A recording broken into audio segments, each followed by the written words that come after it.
Hello, नमस्कार, आदाब, सत श्री अकाल और अस्सलाम वालेकुम। मैं हूं मोहम्मद अहमद काज़मी, लेकर आया हूं आपका पसंदीदा कार्यक्रम ग्लोबल न्यूज़। इस वक्त बड़ी खबर ईरान से है, जहां कल होने वाले प्रेसिडेंट इलेक्शन से पहले supreme leader Ayatollah Syed Ali Khamenei ने लोगों से अपील की है कि फ्राइडे को होने वाली वोटिंग में ज़्यादा से ज़्यादा तादाद में हिस्सा लें। आयतुल्लाह ख़ामेनेई ने कहा है कि ज़्यादा वोटिंग और ईरान पर बाहरी दबाव के बीच सीधा ताल्लुक़ है। सुप्रीम लीडर ने कल रात टेलीविज़न पर दी गई तकरीर में कहा कि अगर वोटिंग में लोगों की हिस्सेदारी कम होती है तो दुश्मनों का दबाव बढ़ेगा। अगर हम गैर मुल्की दबाव और पाबंदियों को कम करना चाहते हैं तो वोटिंग में लोगों की हिस्सेदारी को बढ़ाना बहुत ज़रूरी है। हम इस पब्लिक सपोर्ट को अपने दुश्मनों को दिखा सकेंगे।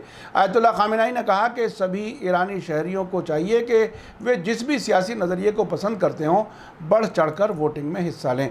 आयतुल्लाह ख़ामेनेई ने इल्ज़ाम लगाया कि अमरीकी और ब्रिटिश मीडिया ईरानियों को वोट में हिस्सा नहीं लेने के लिए उकसा रहा है ताकि ईरान के इलेक्शन को कमज़ोर किया जा सके।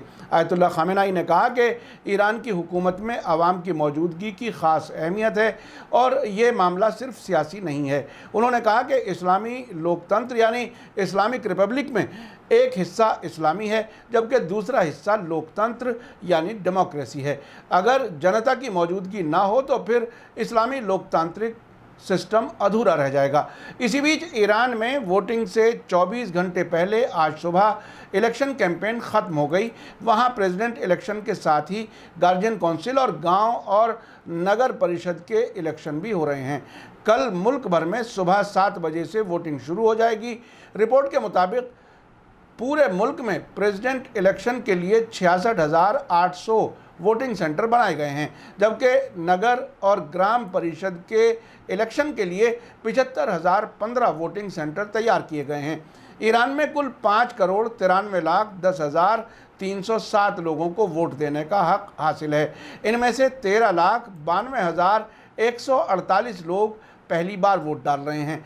आपको ये भी बता दूं कि प्रेसिडेंट इलेक्शन के लिए शुरू में 7 उम्मीदवारों को इजाज़त मिली थी। चुनाव मैदान में 3 उम्मीदवारों के हटने के ऐलान के बाद अब मुकाबला सैयद इब्राहिम रईसी, सैयद अमीर हुसैन काजी ज़ादे हाशमी, मोहसिन रज़ाई और अब्दुल नासिर हिम्मती के बीच है। अब तक के सियासी अंदाज़ों के मुताबिक सैयद इब्राहिम रईसी के जीतने के चांसेस ज़्यादा बताए जाते हैं। वोटिंग फ्राइडे को होगी और सैटरडे की सुबह से इलेक्शन के नतीजे सामने आना शुरू हो जाएंगे। आखिर में आप बताइए कि आपको ईरान के इलेक्शन से क्या उम्मीद है। आप अपनी राय कमेंट्स में लिख सकते हैं। आखिर में आपको याद दिला दूं कि अगर आपने अभी तक media star world YouTube channel subscribe नहीं किया है तो सब्सक्राइब कर लें और घंटी दबाना ना भूलें। और अगर आप हमें फेसबुक पर देख रहे हैं तो हमारे पेज को लाइक करें ताकि हमारी हर नई वीडियो की खबर आपको सही वक्त पर मिल सके। इसी के साथ मुझे दीजिए इजाज़त। ग्लोबल न्यूज़ का ये एपिसोड कैसा लगा कमेंट्स में ज़रूर लिखें। थैंक यू, धन्यवाद, शुक्रिया।